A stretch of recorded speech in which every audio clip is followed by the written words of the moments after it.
Hey guys, Poli, Ferrari and Poli just freezing my butt off in our heated garage because I've yet to, let me turn the lights on here, turn on the heater. We're still waiting on an electrician to install our screen printing unit.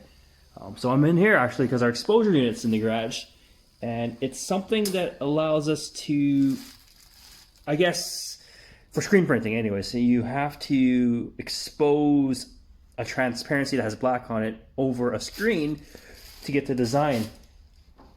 And during the move, our lid broke, but we found a solution, and that is to go ahead and put a garbage bag over the case and then weigh it down, putting the black flat on the screen, which is identical to what a vacuum does. Well, the vacuum lid anyways. So it's been 20 minutes, and these are kind of the transparencies, and these are the commissions that we got over the Christmas break that we're finalizing now that we've came back from LA and other shows and had a little bit of a holiday ourselves. So let me go up and turn that light. So you'll see the blue screen here, and you'll see the black areas. Now the black areas are the transparencies underneath, but because the black areas essentially blocked off the light going into the screen, what's left is something that we can wash out and have the designs come through. So I'm just gonna go ahead and collect these old transparencies and head down to the sink in our basement, which is heated, and show you what the next step is.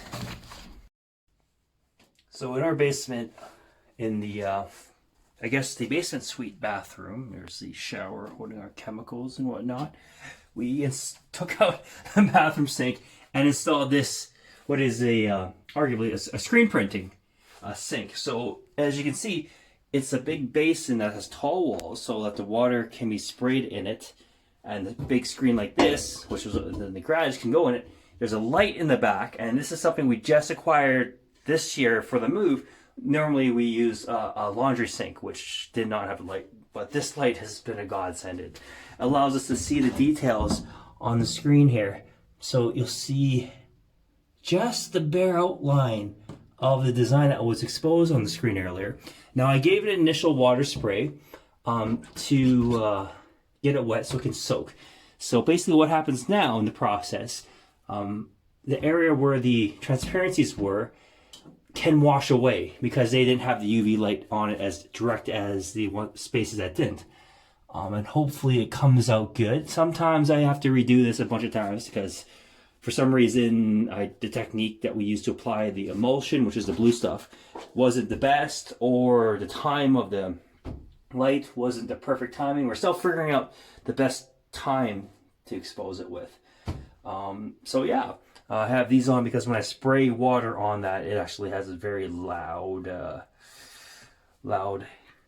Loud noise. Yes, noise is the word I'm looking for.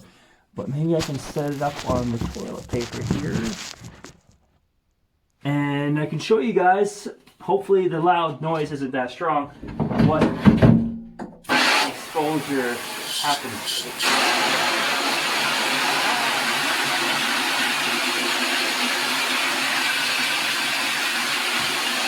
Right. In the event that was really loud, I'm just gonna stop now. But I can show you guys what happened.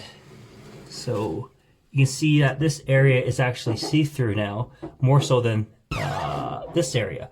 It's because this area is actually, the stuff has washed through. All right, so I'm gonna finish washing this and do another video and show you guys the end result. All right, so now we have the design completely washed out. So you can see where the ink is going to go through and the paints, the white part here, and what's blocking it is the blue stuff. But as I mentioned before, sometimes they need to redo things like that. Shouldn't have fallen off.